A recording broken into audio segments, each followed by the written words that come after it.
une relation qui est fondée sur des intérêts communs, une relation forte dans tous les domaines. La relation franco-marocaine est une relation entre deux États avec le suivi assuré par les deux chefs d'État, Sa Majesté le roi Mohamed VI et Son Excellence le président Emmanuel Macron. La fondation de cette relation s'appuie sur ce suivi et cette supervision des deux chefs d'État.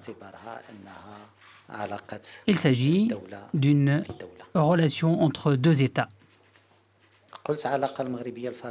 J'ai souligné qu'il s'agit ici d'une relation extraordinaire, car la France est un partenaire distingué du Maroc sur le plan politique, sur le plan économique, sur le plan humain aussi. C'est une relation sans précédent, c'est une relation forte.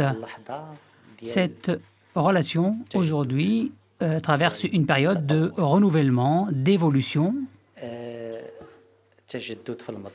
renouvellement en matière de contenu, renouvellement en matière d'acteurs et d'approches,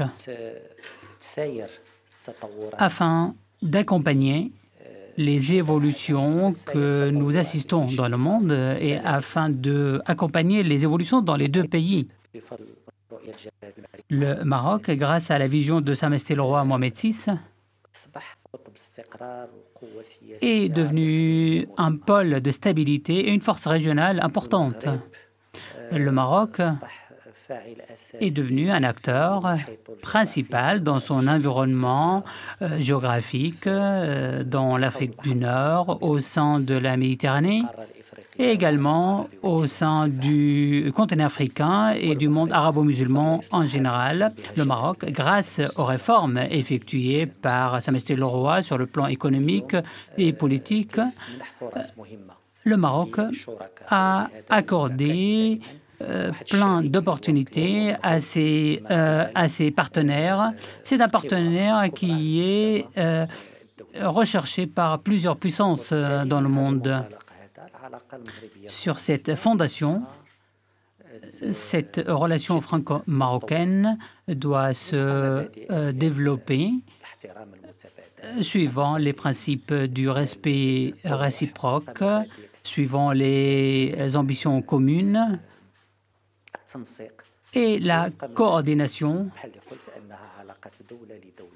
suivant le principe d'État à État sous la supervision des deux chefs d'État, Sa Majesté le roi et le président de la République. Nous avons évoqué cette relation en vue de son évolution, vu les échéances à venir. Nous avons insisté sur la bonne préparation de ces échéances à venir, notamment afin de renforcer les visites réciproques dans des différents secteurs, notamment les visites ministérielles durant les semaines à venir. Également, nous avons évoqué la recherche des conventions, des déclarations, des initiatives qui sont susceptibles de renforcer ces relations et afin d'aboutir à une évolution importante dans nos relations bilatérales. Nous avons également évoqué les relations régionales.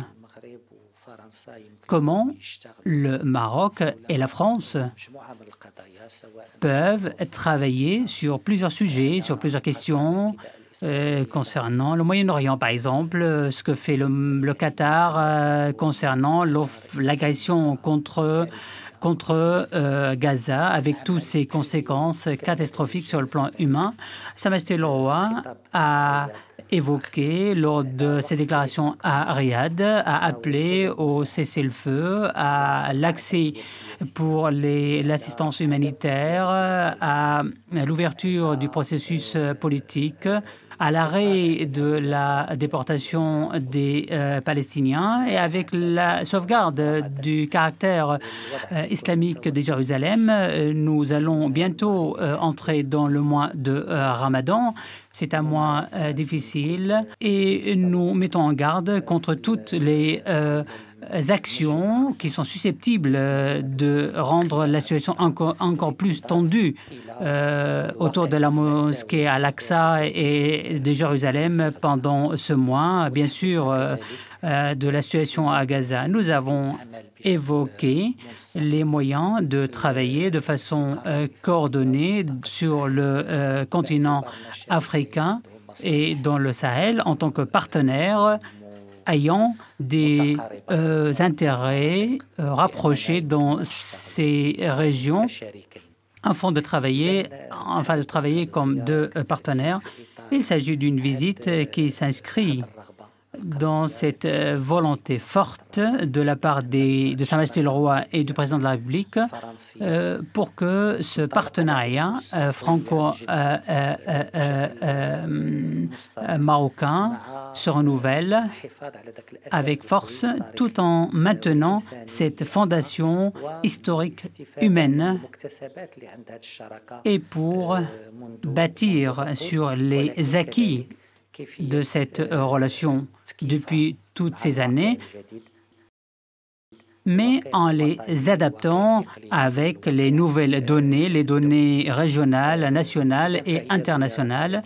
Il s'agit d'une visite importante qui ouvre à d'autres échéances à venir, des échéances qui seront très importantes dans le cadre de cette relation. Merci.